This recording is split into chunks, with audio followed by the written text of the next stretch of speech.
Bonjour à tous, on va démarrer maintenant. Désolée pour ceux qui arrivent juste en ce moment. Donc aujourd'hui, c'est notre première conférence commune avec la Société française de physique. Donc c'est un grand plaisir de mutualiser les conférences pour essayer d'uniformiser l'offre de conférences à l'échelle de l'université. Voilà. Et donc comme première invitée, nous avons Nathalie Besson. Allô, allô, ça marche? Oui, ça marche. Voilà, donc je continue. Moi, c'est Claudia Nonès et je suis physicienne aussi en physique des particules avec Nathalie. Et là, je suis là parce que je suis la présidente de la section locale de la SFP Paris-Sud. Et du coup, comme on vient de dire, on a essayé de faire cette première fois et on espère d'autres conférences ensemble avec la Graduate School de physique.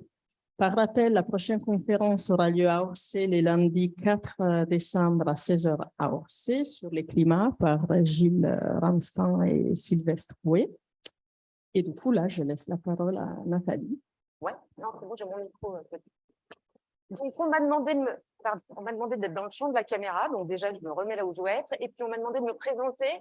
Donc, je m'appelle Nathalie Besson. Je suis chercheuse en physique des particules depuis bien longtemps maintenant.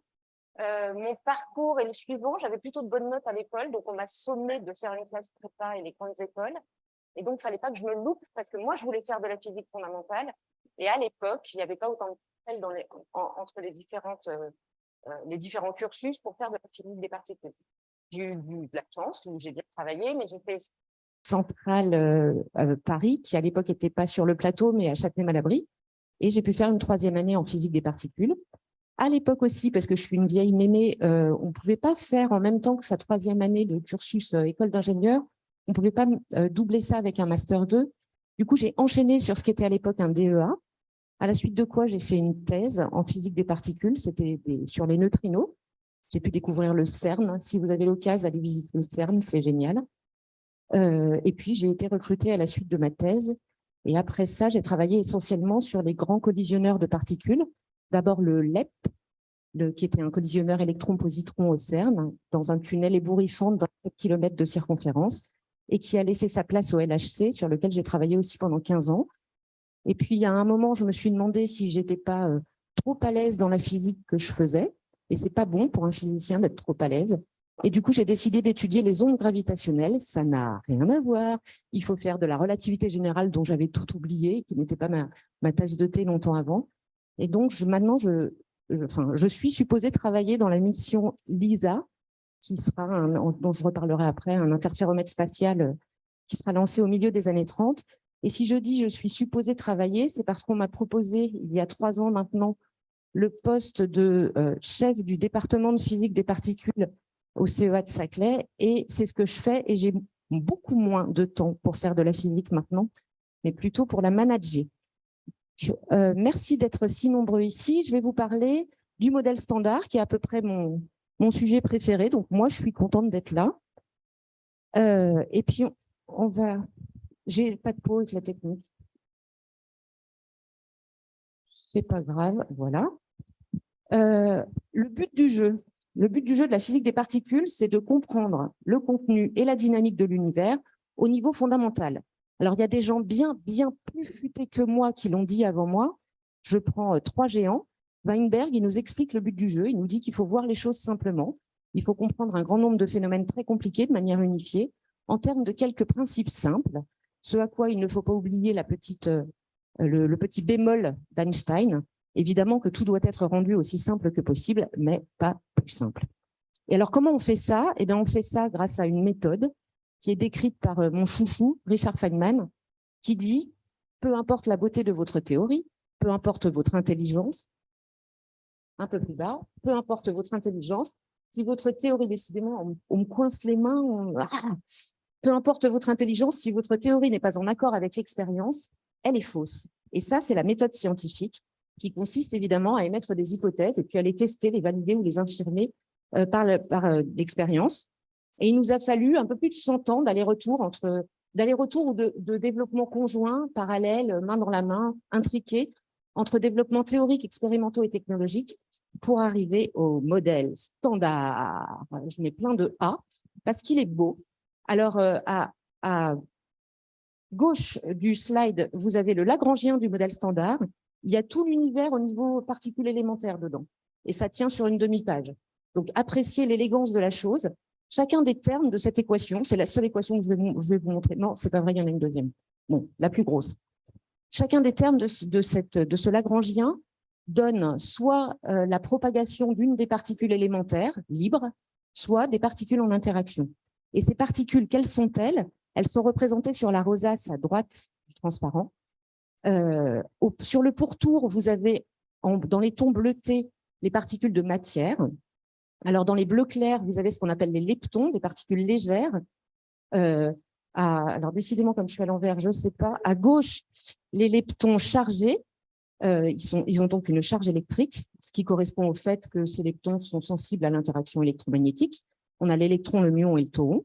Et puis, parmi les leptons, on a aussi les 3 petits neutrinos qui, eux, sont de charge électrique nulle.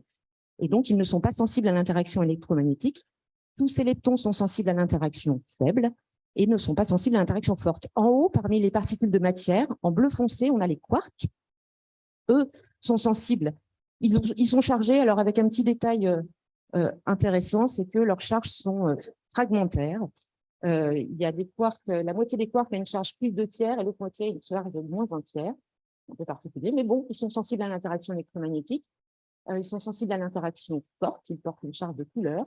Et ils sont sensibles aussi à l'interaction faible. Alors, ces 3 interactions, en physique moderne, elles sont médiées par des bosons vecteurs, des particules que les fermions s'échangent quand ils sont en interaction. Et c'est les particules qui sont dans ma rosace dans le cercle intermédiaire en orange foncé, pardon. Le photon, porteur des interactions électromagnétiques. Les gluons pour l'interaction forte, qui est celle qui colle les quarks ensemble, pour faire des protons et des neutrons, par exemple.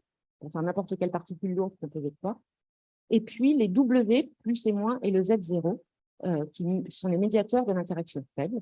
Et puis pour compléter le modèle standard de la physique des particules, on a le boson de Higgs, qui lui est unique en son genre. C'est un boson aussi, mais il est scalaire. Il a une caractéristique mathématique qui s'appelle le spin, qui n'est pas la même que pour le photon gluon W et Z, et dont on parlera un petit peu plus tard. Alors, pour se faire une idée de comment on a su tout ça, et comment le modèle a gagné son épithète de standard, ce que je vous propose, c'est de faire ensemble une petite histoire de la découverte des particules élémentaires du modèle. Alors, comme j'ai très peu de temps pour faire tout ça, j'ai choisi de ne parler que des découvertes des particules. On ne parlera pas de la foison de mesures précises qui ont été faites ou de découvertes de caractéristiques du modèle standard, mais juste des particules élémentaires. Alors, c'est parti. Non, c'est pas parti. J'ai un petit avertissement à faire. Comme j'ai genre 35 minutes pour faire 100 ans d'histoire en physique des particules, eh ben, je vous le dis tout de suite, il va y avoir des ellipses, des éclipses, des raccourcis monstrueux, une chronologie parfaitement approximative et des choix tout à fait subjectifs de gens dont je vais parler. La physique, elle est faite par tout un tas de physiciens. Je n'en pointerai que quelques-uns. Donc, on m'a dit de faire une conférence grand public. Je suis ravie de voir autant de jeunes dans la salle. S'il y a des physiciens, endormez-vous, parce que mes raccourcis vont probablement vous piquer un peu les yeux. On commence avec la fin du 19e siècle, M. Maxwell, le papa de l'électromagnétisme, qui identifie la lumière à une onde électromagnétique.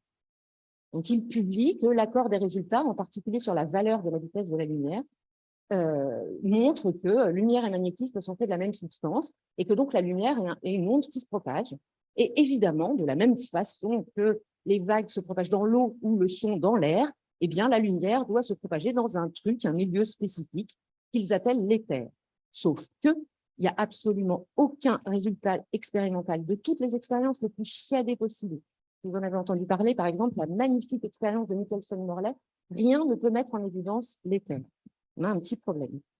Par ailleurs, à peine après, en 1900, M. Planck réussit le tour de force mathématique de décrire en une seule formule mathématique le rayonnement du corps noir.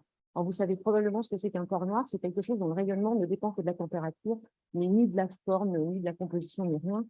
L'univers, c'est pas mal comme corps noir, les étoiles, c'est bien aussi comme corps noir.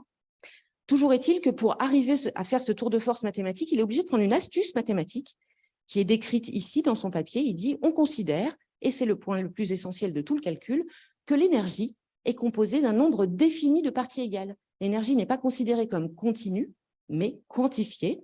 Et nous utilisons pour cela la constante de la nature H, qui est maintenant connue sous le nom de constante de Planck. J'ai découvert tout à l'heure que j'étais dans le bâtiment H bar. H bar, c'est H sur 2pi, c'est la constante de Planck réduite.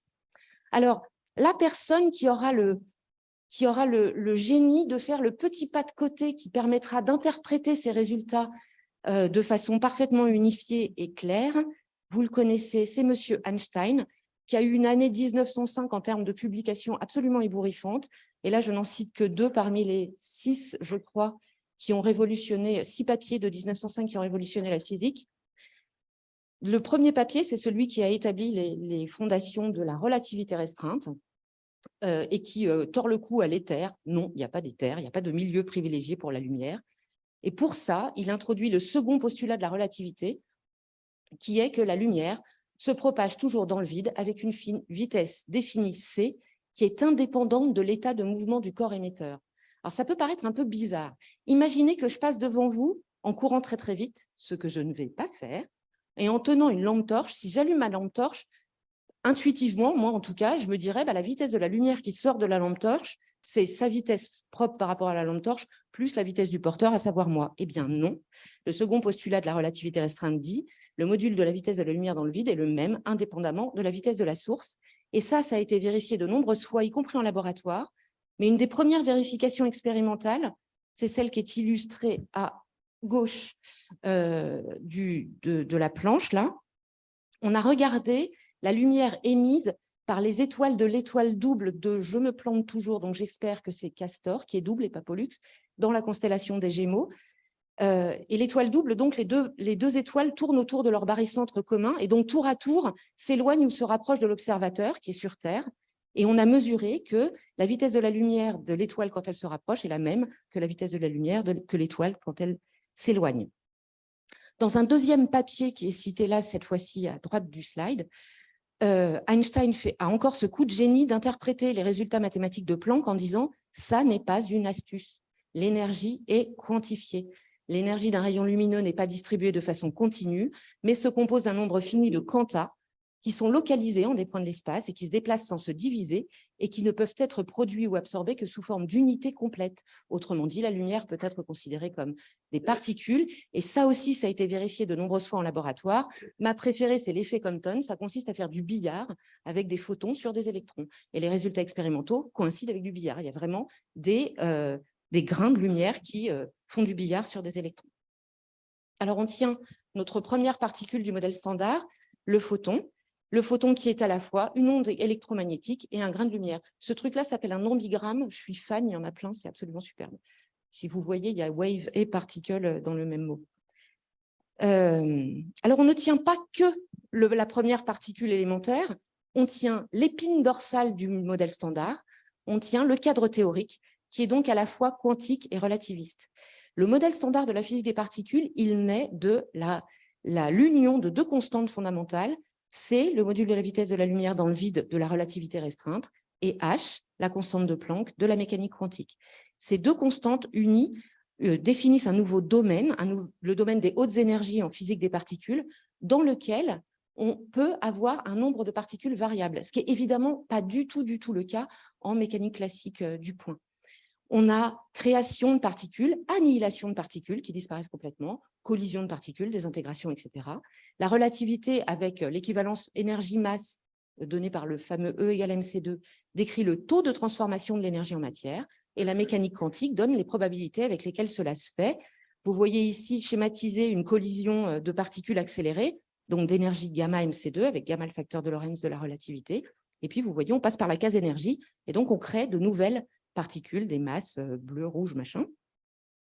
C'est schématisé par un graphe de Feynman ici.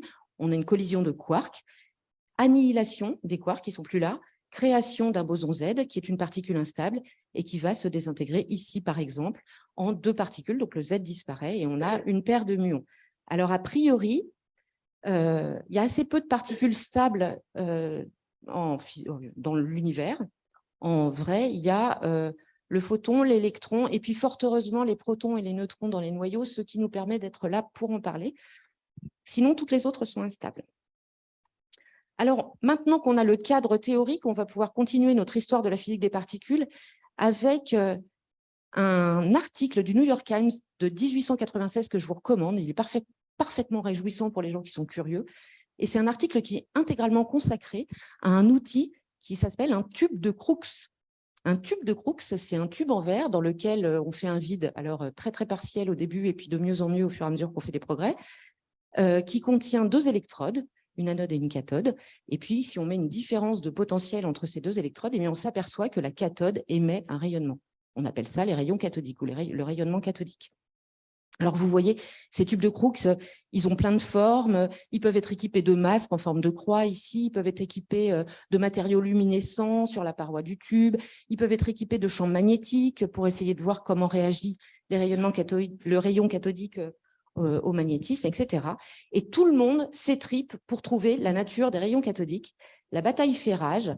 D'un côté, on a l'école allemande portée par Lennart et Hertz, qui sont sûrs que les rayonnements cathodiques sont une onde, et de l'autre côté, on a l'école anglaise portée par Thomson et Kelvin en tête de file, qui sont sûrs que les rayonnements cathodiques sont des corpuscules.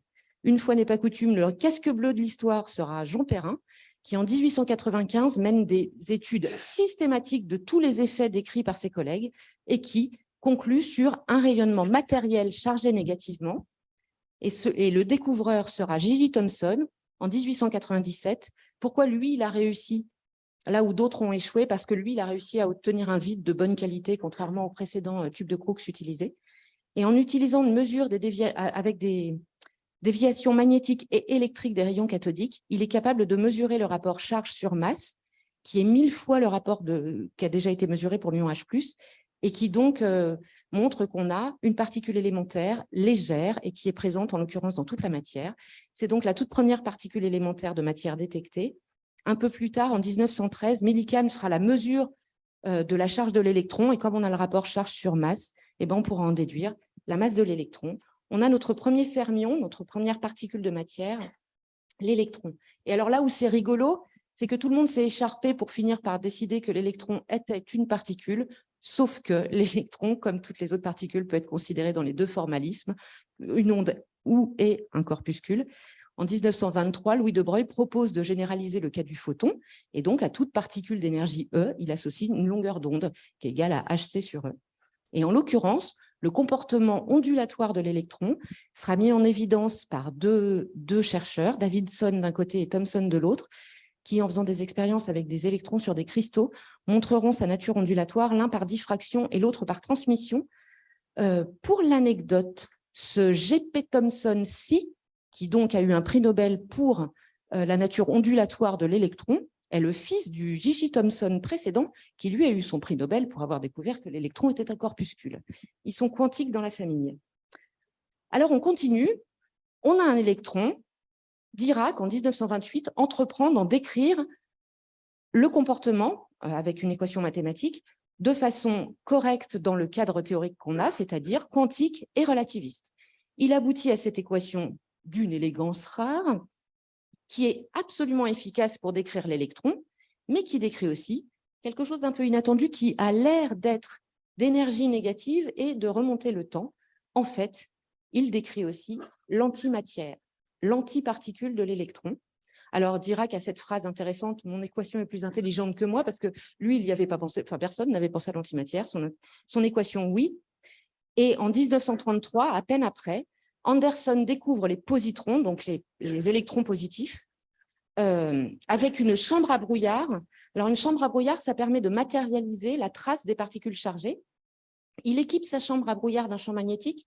Ça, c'est important parce que ça permet de courber les particules chargées qui se déplacent, ont des trajectoires courbées dans les champs magnétiques, et la courbure des... Je m'entends, c'est très bizarre, avec un retard. La courbure, le sens de la courbure dépend du signe de la particule. Il inscrit, je jure que c'est perturbant, ouais. Il insère dans sa chambre à brouillard une plaque de plomb. Pourquoi il fait ça? Parce que la courbure, c'est bien gentil, mais on ne peut pas distinguer une plus qui monte d'une moins qui descend.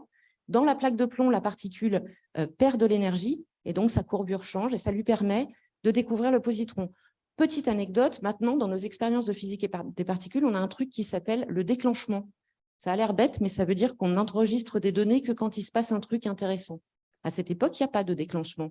Donc, il a pris 1300 clichés de sa chambre à brouillard pour en trouver 15 intéressants dedans où il y avait un positron. Le travail de fourmi. Donc, on tient l'antimatière. Je ne parlerai pas beaucoup plus longtemps de l'antimatière, sauf que toute particule a une antiparticule, même masse, même temps de vie, mais tous les autres nombres quantiques opposés, par exemple charge électrique opposée. Une particule peut être sa propre antiparticule. C'est le cas pour le boson Z, le boson de Higgs et le photon. Et pour les 3 neutrinos, eh ben, on en sait encore fichtre rien, et donc il y a encore une question ouverte.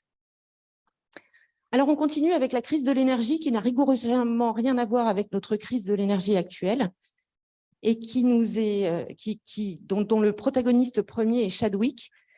Alors, Chadwick, en 1914, il mesure le spectre en énergie de l'électron des désintégrations bêta.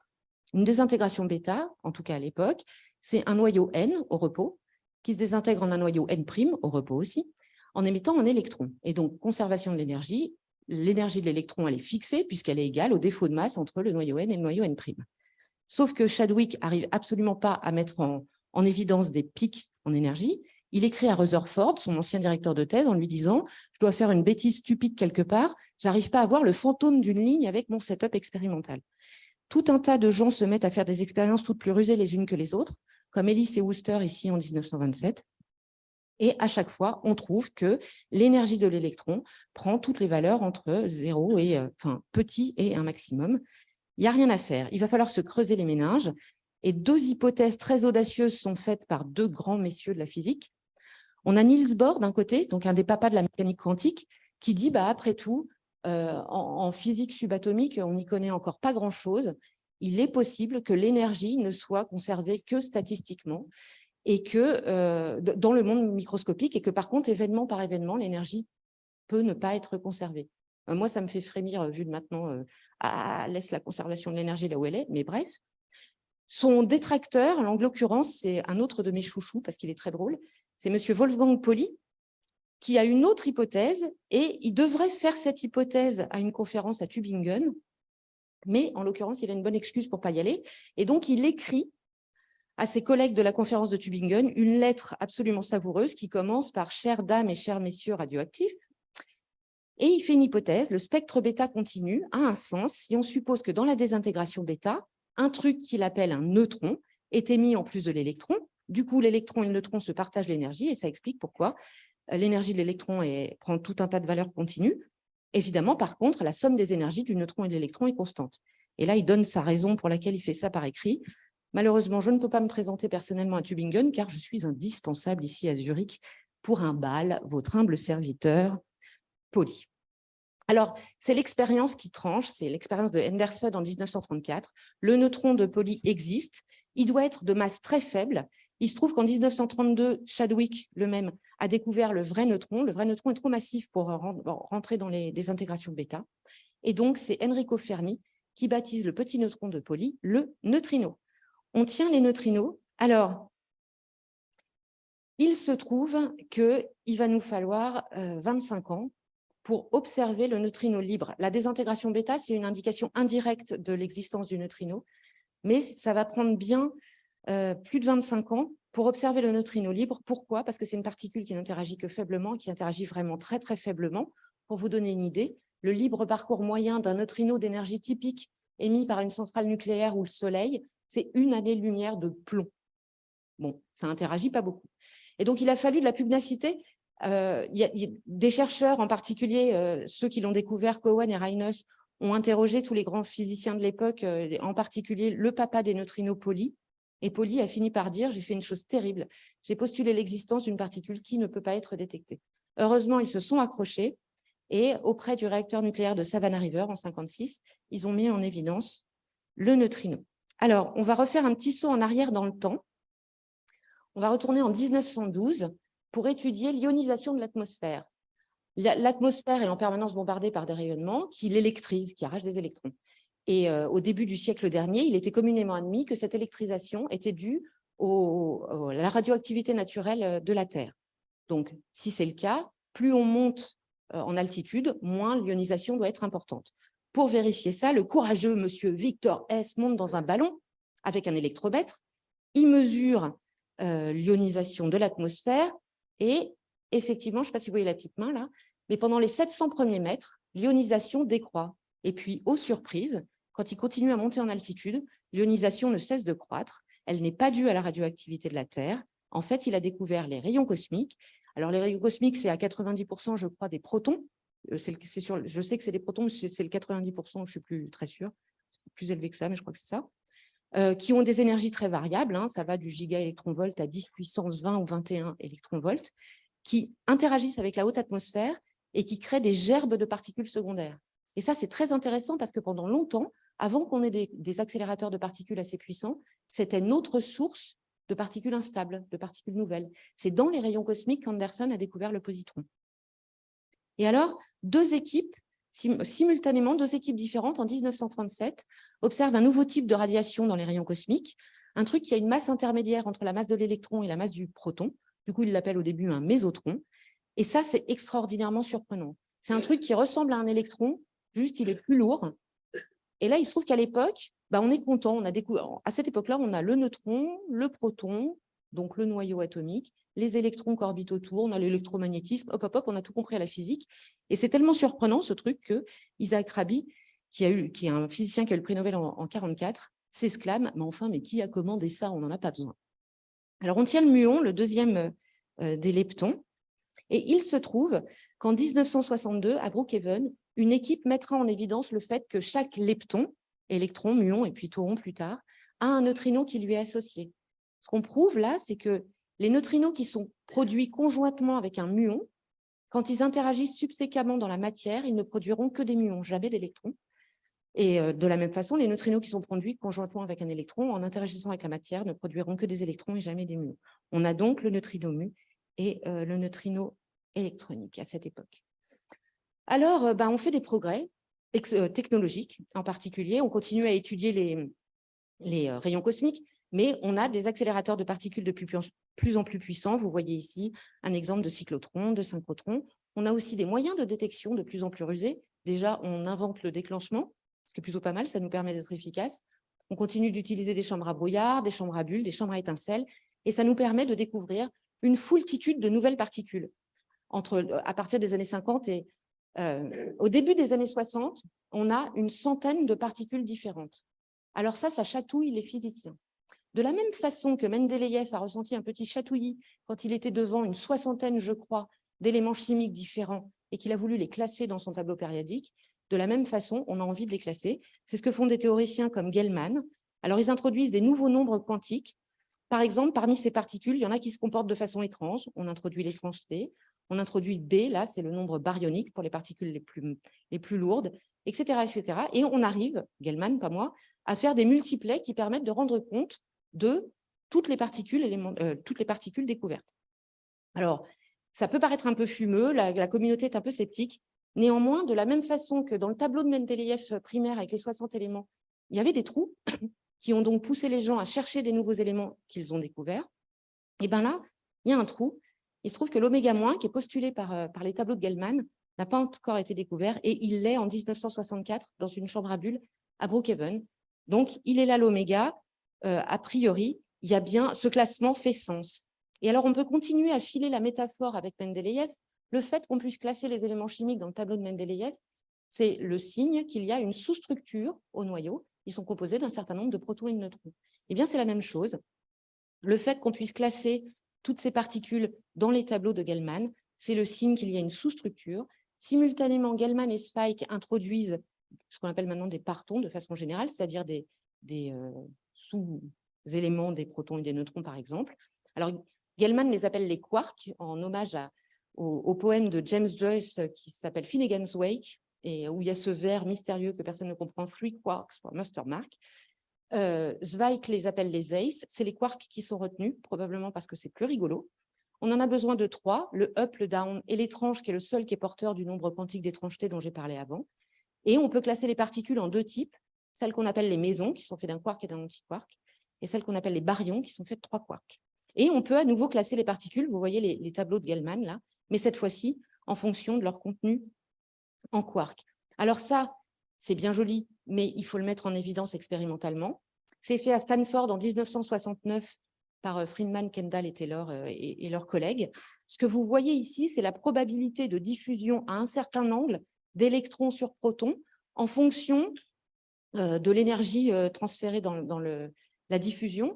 La ligne en pointillé représente ce qu'on attend si le proton, c'est une boule. Si le proton n'a pas de sous-structure, les points expérimentaux, c'est les points noirs et les points ouverts. Et donc, ça prouve l'existence d'une sous-structure. On a les quarks. Alors, en l'occurrence, 10 ans après, on a aussi les gluons, ce qui tient les quarks ensemble pour former toutes ces particules dont j'ai parlé. Et comment on met en évidence les gluons? Vous voyez le graphe de Feynman en haut à droite de la planche. En fait, au collisionneur Petra, qui est un collisionneur E+E- à Désy en Allemagne, on crée des quarks par paire, Q-bar. Et une des propriétés de l'interaction forte, c'est qu'on ne peut pas observer les quarks nus. Les quarks s'habillent et produisent dans les détecteurs des jets de particules. Donc, ce qu'on observe la plupart du temps, c'est 2 jets, dos à dos, la plupart du temps. Sauf que, parfois, un gluon est émis par un des quarks de l'état final avec suffisamment d'énergie pour produire un 3e jet. C'est la topologie de l'événement que vous voyez là dans le détecteur Tasso représenté sur l'écran. Et cette topologie-là signe l'existence des gluons et donc qui a été validée en 1979. Alors, on se retrouve là, à ce moment-là de l'histoire, avec une première famille de particules qui a un lepton chargé, l'électron, un neutrino associé, le neutrino électronique, un quark de type up de charge plus 2 tiers et un quark de type down de charge moins 1 tiers. Et puis, on a une deuxième famille qui a un muon, un neutrino muonique, rien, et un quark étrange. Bon, rien que ça nous laisse dire, OK, peut-être qu'il devrait y avoir un 4e quark. Il y a aussi des raisons théoriques et des raisons expérimentales qui militaient en faveur de ce quark, qu'on a baptisé le charme, parce qu'il est apparu, c'est pas une blague, comme un charme pour résoudre tous les problèmes. Et donc, ce quark charme, il a été mis en évidence par 2 équipes en même temps, en 1974, l'équipe de Richter à Stanford. Alors, l'équipe de Richter, donc on a, que ces 2 équipes ont trouvé, c'est une particule composée d'un quark charme et de son antiparticule, le C-bar. Richter à Stanford baptise cette particule le psi à cause de la topologie des événements que vous voyez représentés là. C'est un beau psi. Samuel Ting, qui dirige l'équipe de Brookhaven, doit être un tout petit peu plus égocentré parce que lui, il la baptise le J à cause de la forme de l'idéogramme chinois qui fait Ting, que vous voyez ici, qui a une forme de J. Nous, on a mis tout le monde d'accord, la communauté l'appelle depuis le J-psi. Voilà, cette particule, c'est le J-psi. Alors évidemment, on doit prendre en compte ce 4e quark dans les tableaux de Gell-Mann qui donc ont une forme un petit peu plus compliquée, mais qui marchent d'autant mieux pour expliquer, rendre compte de tous les phénomènes expérimentaux. Alors, dans les interactions, on a vu les gluons, on a vu les photons, il nous manque les bosons faibles. Alors, l'histoire de l'interaction faible, elle commence avec Fermi en 1934, qui propose une théorie qui est représentée par ce graphe. Là, c'est une interaction qu'on dit de contact, qui est caractérisée par une constante de couplage GF, F pour Fermi, qui est absolument géniale pour rendre compte de tout un tas de phénomènes à basse énergie, mais qui divergent à haute énergie. C'est un petit peu dommage, mais les probabilités de calculer dépassent 1, ça ne va pas. Donc, il faut trouver une solution, et cette solution est proposée par Schwinger en 1957. Il dit, il n'y a pas de raison qu'on ne décrive pas l'interaction faible comme on le fait avec l'interaction électromagnétique ou avec l'interaction forte, c'est-à-dire avec échange de bosons vecteurs. Et là, pour décrire les interactions faibles, il n'a pas besoin d'un gluon ou d'un photon, il a besoin de 2 états de charge pour les bosons vecteurs pour pouvoir rendre compte de processus comme j'ai pris là en exemple, mais bêtement des désintégrations bêta plus ou bêta moins. Donc, il a besoin d'un W- et d'un W+. Et puis, les résultats expérimentaux tendent vers, et puis la théorie aussi, tend vers un boson qui doit être très massif, 100 gigaélectronvolts de masse. Alors, les théoriciens se mettent au boulot. Les papas du modèle standard moderne, c'est eux, Glashow, Salam et Weinberg. Et aux surprises, pour pouvoir rendre compte de ces 2 bosons W+ et W- correctement dans la théorie, eh ben, ça fait apparaître un 3e boson vecteur, le Z0, auquel personne n'a pensé, dont on a jusque-là besoin pour rendre compte d'aucun résultat expérimental, qui est juste postulé là pour une cohérence théorique de modèle. Donc, la meilleure façon de valider le modèle standard de Glashow, Salam et Weinberg, eh bien, c'est d'observer bien sûr les W+ et W-, mais a fortiori le Z, auquel personne n'avait pensé. Alors, il se trouve qu'à l'époque, les collisionneurs E+, E- de l'époque n'ont pas assez d'énergie pour pouvoir mettre en évidence des particules aussi massives, de l'ordre de la centaine de gigaélectronvolts comme masse. Et donc, la solution, le coup de génie, vient du CERN avec Rubia et Van der Meer, qui proposent de produire les W et les Z, non pas dans des collisions le plus ou moins, mais avec des particules beaucoup plus massives, protons, antiprotons. Alors au CERN, à l'époque, on a déjà le superproton synchrotron du CERN, le SPS.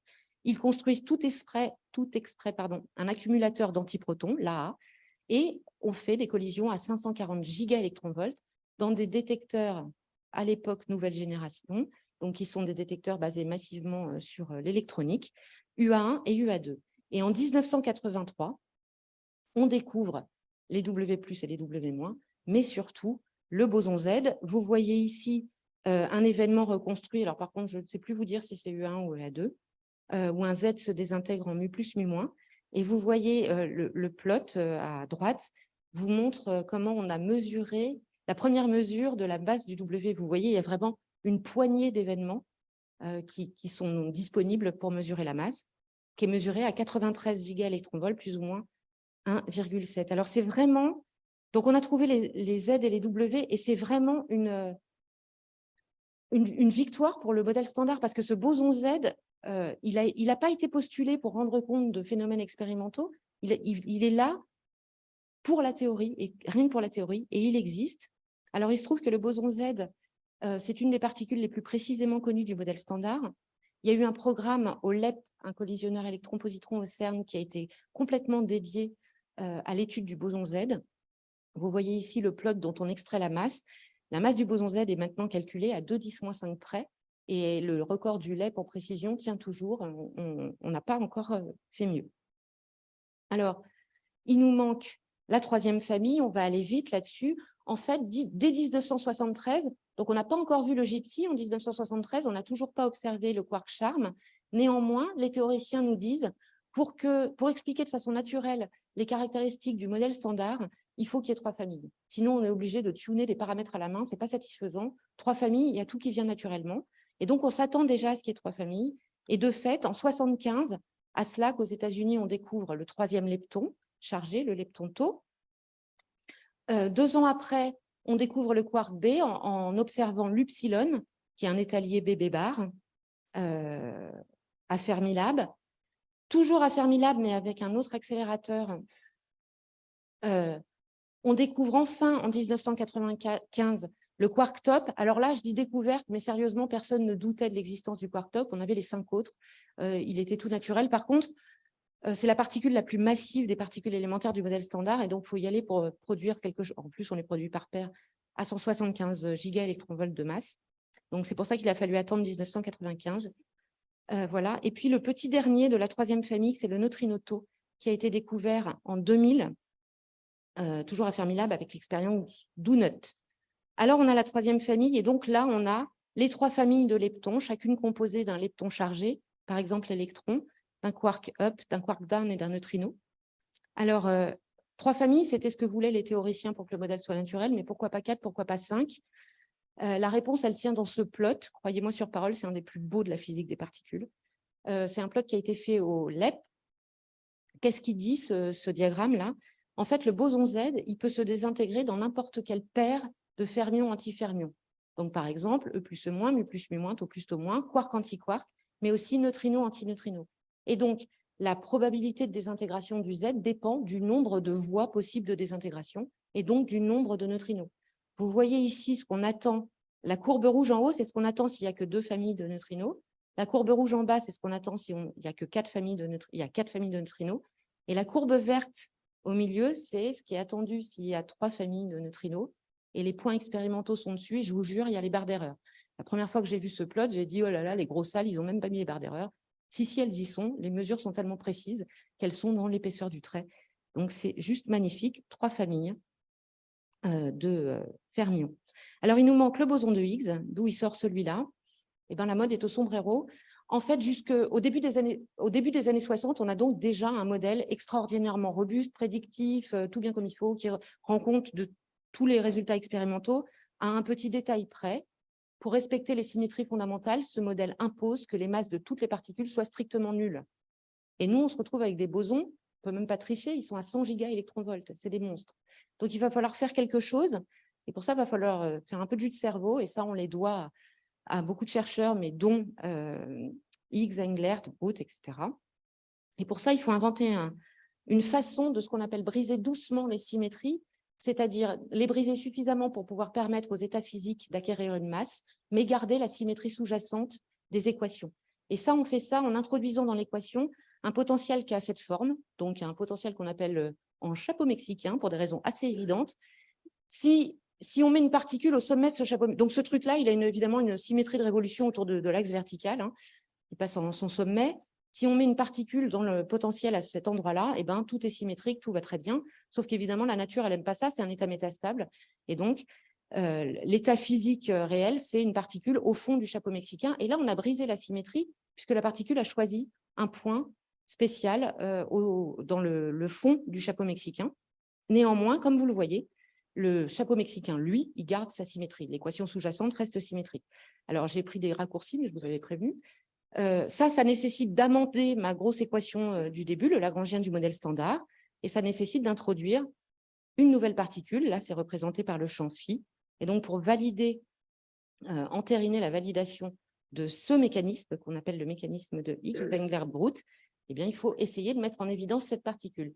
Et ça n'était pas de la tarte, parce que la théorie telle que je vous l'ai montrée, elle ne prédit pas la masse du boson de Higgs.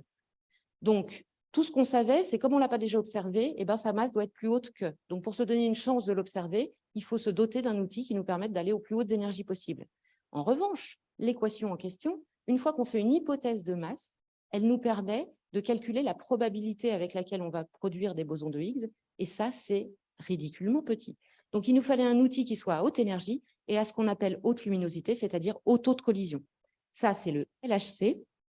Donc, le LHC, vous voyez schématiquement ici, il est en moyenne à 100 mètres sous terre. Il est dans le tunnel du LEP, donc 27 km de circonférence. Dans ces tunnels, dans des tubes à vide, circulent des protons dans le sens horaire pour les uns et dans le sens contrahoraire pour les autres, à 99,999991% de la vitesse de la lumière, donc presque 7 téraélectronvolts.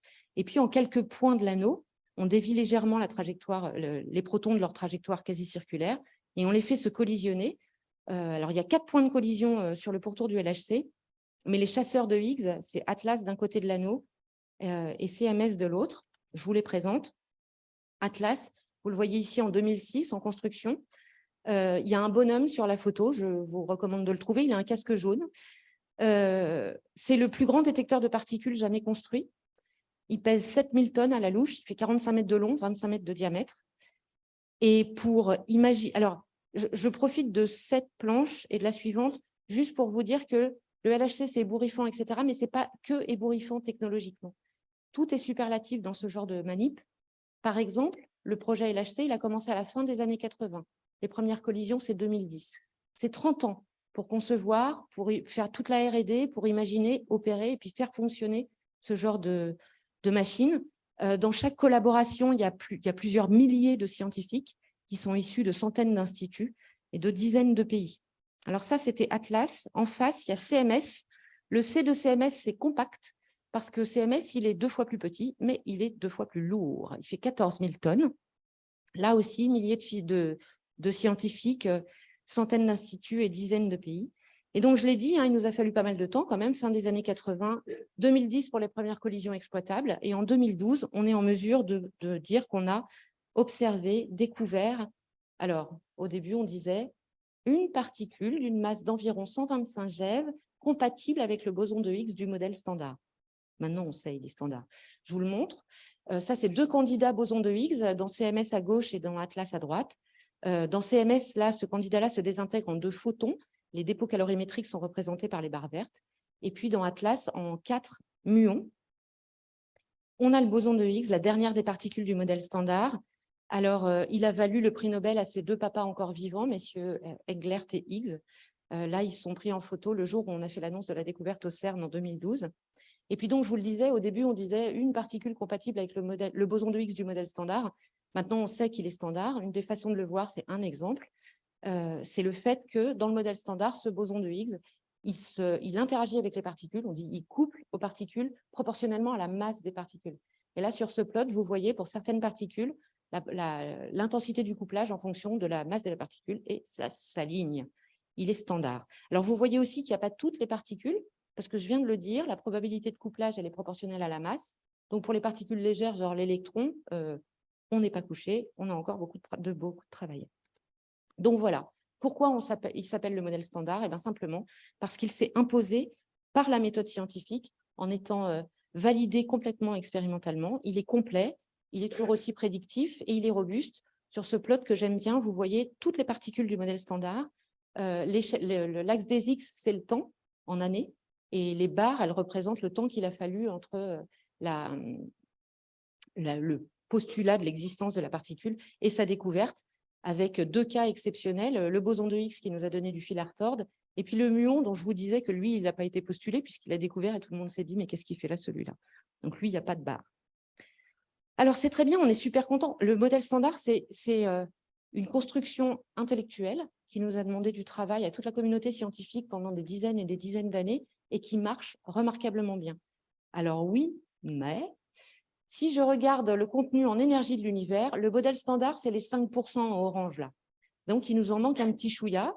Ça laisse des tas de questions ouvertes et ça ne laisse pas que cette question-là. Alors évidemment, il y a les questions de quelle est la nature de l'énergie noire, quelle est la nature de la matière noire, mais aussi asymétrie matière-antimatière. Dans notre univers, eh ben, il n'y a plus que de la matière. Enfin, de l'antimatière, on la crée, mais il n'y a plus que de la matière. Où elle est passée, l'antimatière. Que faire de la gravitation? Personne ne m'a étripé, mais depuis le début, je dis ouais, les 3 interactions fondamentales, gna gna gna. On sait bien qu'il y en a 4 interactions fondamentales. La gravitation, on n'a pas réussi à la quantifier. Donc, on ne peut pas la mettre dans le même formalisme que les 3 autres interactions. Et ça, intellectuellement, c'est super dérangeant. Expérimentalement, ce n'est pas dérangeant. Pourquoi? Parce que l'intensité de l'interaction gravitationnelle, c'est 40 ordres de grandeur plus faible que les 3 autres. Donc, expérimentalement, ça ne nous enquiquine pas. En revanche, évidemment, on aimerait bien rassembler tout ça. Quel type de transition de phase s'est passé au tout début de l'univers pour gouverner au mécanisme de Higgs, par exemple? Il y a beaucoup d'autres questions. Quelle est la physique sous-jacente dans le secteur des neutrinos qui nous enquiquine encore? Il doit y avoir autre chose. Et donc, pour conclure, je vais vous donner des exemples de super projets à venir, tout aussi ébouriffants que le LHC, à mon sens, et qui vont nous permettre d'explorer tout ça. Alors, soit on continue à travailler sur des collisionneurs, et puis à faire à la fois des mesures de précision du modèle standard, mais aussi des recherches directes de nouvelles particules pas prédites.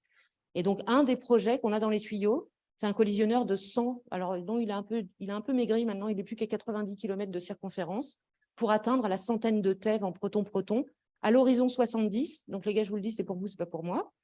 70, pas les années 70, hein, les années 70 dans le futur. Je vous l'ai dit, dans le secteur des neutrinos, il y a plein de questions. Je vous l'illustre par un ébouriffant, là, c'est Hyper Kamiokande. C'est le prochain détecteur lointain de l'expérience d'oscillation Hyper Kamiokande, une cuve qui contiendra 260 000 tonnes d'eau, 60 mètres par 74 mètres. On continue dans l'ébouriffant. Si on veut regarder directement les messagers du cosmos, je prends 2 des messagers cosmiques, les photons de ultra haute énergie, qu'on détecte sur Terre par l'effet Cherenkov émis dans l'atmosphère. Et le prochain projet géant, c'est le Cherenkov Telescope Array, CTA, avec plus de 100 télescopes de 3 tailles différentes qui seront installés sur 2 sites, au nord, aux Canaries, et au sud, au Chili.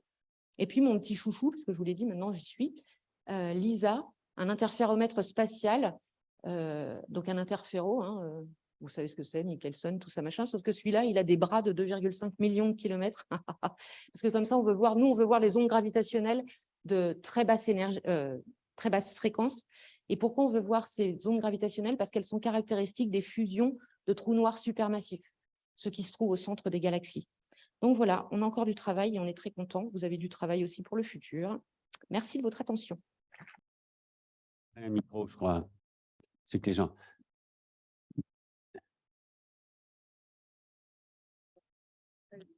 Attends, il faut lui amener un micro.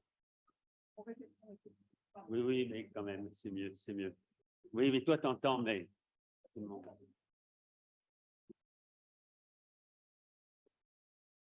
C'est bon. Le modèle standard, vous avez dit qu'il était complet. Et c'est vrai que c'est bizarre, on s'entend après. Vous avez dit que le modèle standard, il était complet, mais qu'il y avait quand même beaucoup de questions encore sur la gravitation, l'énergie noire, etc.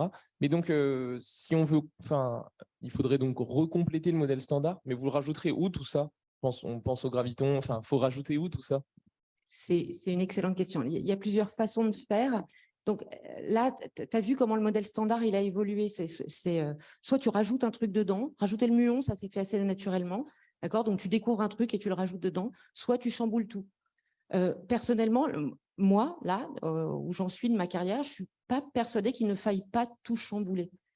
Pour expliquer, pour unifier énergie noire, matière noire, nos 5 petits pourcents, la gravitation et les 3 autres, si ça se trouve, il faut Einstein qui met un coup de pied dans la fourmilière et qui change de paradigme complètement. J'en sais rien. Mais il est possible qu'il faille simplement un modèle plus grand, comme tu l'envisageais. Alors, on a des modèles, il y a des modèles de supersymétrie, par exemple, etc., qui comptent plus de particules, qui ont un peu de plomb dans l'aile parce qu'on ne les a pas trop vus au LHC. Mais il y a encore des zones de l'espace des phases où c'est possible. Donc oui, soit tu prends un modèle qui englobe le modèle standard, soit tu flanques tout par terre, mais évidemment, je n'ai pas d'idée. Moi, je le trouve, il marche pour l'instant. Mais oui, il est pas complet. Lui, il est complet, c'est-à-dire qu'il est autocohérent, d'accord. Mais par contre, il n'explique pas tout. Ce qu'il explique, il l'explique super bien, mais il n'explique pas tout. Il y a plusieurs paramètres à ajuster dans le modèle standard, à ajuster expérimentalement. Alors, ce n'est pas ajusté expérimentalement. Des paramètres libres, le modèle standard, il est surcontraint. Donc, il y a plein de paramètres qu'on peut accéder par plusieurs méthodes expérimentales, ce qui nous permet d'être solides dans nos mesures et nos prédictions. Alors, ça dépend si tu comptes les masses des neutrinos ou pas, mais il y a 25 paramètres libres, les constantes de couplage et les masses des particules, je crois. Et donc, l'idée, c'est d'arriver à avoir un modèle qui permet d'expliquer ces paramètres libres, pourquoi elles valent ce qu'elles valent expérimentalement. Ouais, on aime bien, mais non. Non, ils sont libres, ils sont vraiment libres dans le modèle. Donc, voilà, on les mesure. Comme je dis, c'est surcontraint, donc on a plus de mesures que de paramètres à mesurer. Donc ça nous permet d'être très content de ce qu'on fait. Oui, il y a des fois où on pose des questions qui ressemblent un peu à ça. Par exemple, on voudrait bien comprendre pourquoi les masses des neutrinos sont si petites. Les neutrinos, il y a un phénomène avec la physique des neutrinos qui s'appelle les oscillations de neutrinos et qui prouve que les neutrinos ont une masse, alors que dans le modèle standard, dans sa version minimale, ils ont une masse exactement nulle pour des raisons théoriques. Et maintenant, on sait qu'ils ont une masse, donc on se dit, OK, super, on n'a qu'à la mesurer. Le problème, c'est que pour l'instant, elle est tellement faible qu'on a réussi qu'à mettre des limites dessus. Là, on est à la moitié d'un électron-volt. Donc, juste pour vous donner une idée, la plus légère des particules, c'est l'électron, c'est 511 kilo-électron-volt. Le neutrino, là, on met des limites et c'est plus petit que l'électron-volt. Bon, et ça pose plein de questions. Est-ce que la masse des neutrinos est de même nature que la masse des autres particules? A priori, non, ça ne passerait pas par le boson de Higgs. Enfin bref, il y a plein ce secteur-là, oui, on voudrait bien comprendre. Mais nous, on répond plutôt au comment qu'au pourquoi. Donc, c'est vrai. Ils ont faim. Ouais, ils sont impressionnés. Ou alors, et pourquoi alors vous avez mis sur le même plan LISA, mais ce n'est pas un détecteur de particules, c'est un détecteur d'ondes gravitationnelles. Alors vous voyez comme un boson qui est... Non, alors les ondes le lien entre le graviton éventuel, qui serait le boson associé à la gravitation, et l'onde gravitationnelle n'est pas évident du tout. Non. donc non. Mais pour nous, c'est de la physique des particules ne serait-ce que parce que ça pourrait nous éclairer sur le lien entre gravitation et les 3 autres interactions. Quand je fais ça, j'avais prévenu, je faisais des raccourcis. On va faire de la physique en champ gravitationnel fort, ce qu'on ne peut pas faire sauf à s'approcher des trous noirs ou à regarder les ondes gravitationnelles. Et ça peut évidemment, ça nous intéresse parce qu'en physique, on a quand même 4 interactions fondamentales et pour l'instant, il y en a une qui est étudiée, c'est la relativité générale, mais qui n'est pas mise dans le même formalisme. Non, il n'y a pas de boson, il n'y a pas de particules, peut-être. Eh bien, si, il y a une nouvelle question. Moi, j'ai une question. Pourquoi le modèle standard, on l'appelle modèle et pourquoi on ne l'appelle pas une théorie? La moitié des physiciens seraient preneurs de la théorie standard. C'est une excellente remarque. En fait, ça c'est... Ouais. OK. Donc si tu veux, lance la mode, tu vas avoir du boulot parce que modèle standard, c'est quand même bien ancré, mais tu as raison, ça pourrait être théorie standard. Oui, j'avais lu quelque part, comment dire, qu'il y a des gens qui disent qu'on ne peut pas sauver le modèle standard parce qu'il n'y aurait qu'une seule façon d'introduire la gravitation avec les symétries qu'on lui connaît dans un formalisme avec quantification, renormalisation.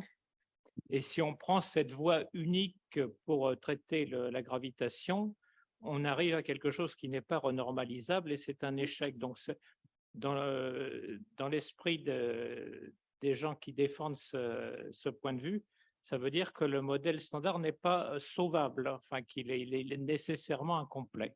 Alors, qu'est-ce que vous en pensez? Alors moi, j'adore cette question parce que il n'y a pas à sauver ou à pas sauver un modèle ou j'en sais rien. Un modèle, c'est un modèle. Il a un domaine de validité.